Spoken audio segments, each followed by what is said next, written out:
Welcome back to American Truth. Today, we'll be exploring the leftist plan to shut down D.C. after election to force Trump from office.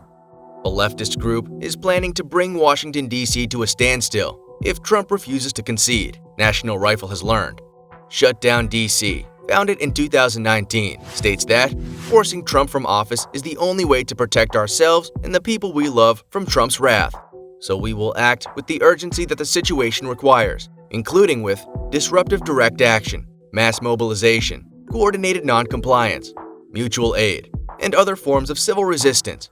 This group is led by Patrick Young, who is reportedly senior research analyst at International Brotherhood of Teamsters. Leftist groups Code Pink, Black Lives Matter DC, and Democratic Socialists of America are listed by Influence Watch as supporting organizations for Shut Down DC. National Rifle received a tip on Young's activities from citizen journalist Nate Linderman. Here is some propaganda from Shut Down DC's website, explaining their plans for post-election day chaos. There is virtually no chance that the 2020 election will be decided on November 3rd or anywhere shortly thereafter, and large numbers of votes will have not been counted on Election Day. In the 2020 election cycle, a record number of voters are expected to vote by mail because of the COVID-19 virus. In many states, it will take days or even weeks for those votes to be counted. In fact, 13 states and the District of Columbia accept mail-in ballots after Election Day if they are properly postmarked. On January 6, 2021, the newly elected 117th Congress will meet to open the Electoral College vote count and certify the results of the 2020 presidential election. If one or more states sends two separate vote counts, the Congress will need to decide which vote count to accept or to reject them both. If one candidate wins a majority of the votes from the Electoral College, currently 270, that candidate becomes the next president of the United States. If neither candidate reaches 270 votes, the House of Representatives chooses the next president and the Senate chooses the next vice president.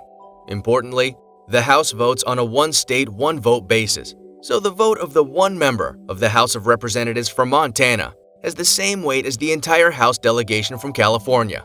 Although Democrats have a firm majority on the House of Representatives, there are currently 26 states with Republican majorities in their House delegations and 23 states with Democratic majorities in their House delegations.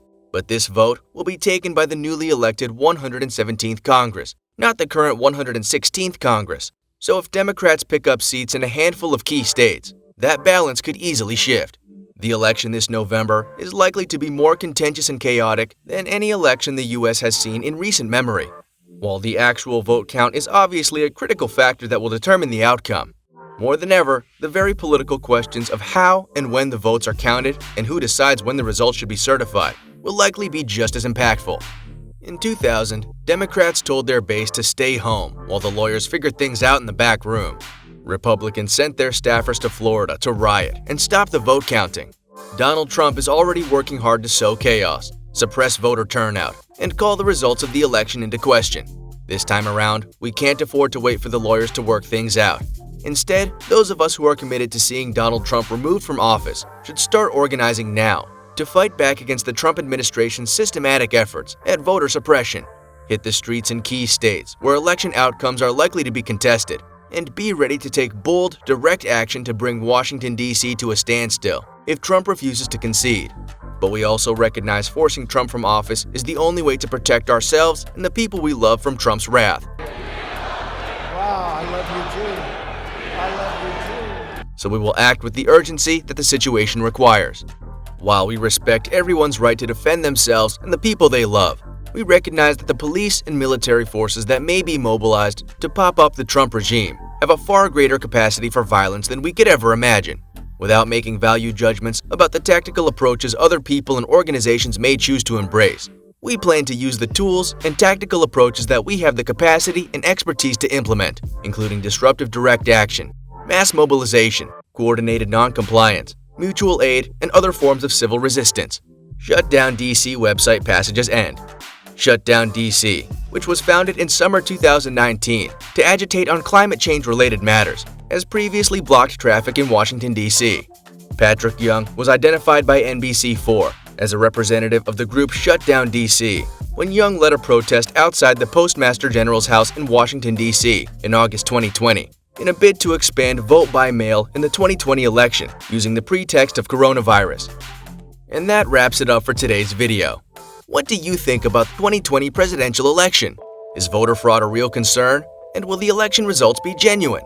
Let us know your thoughts in the comments section below. And if you haven't subscribed to American Truth yet, what are you waiting for?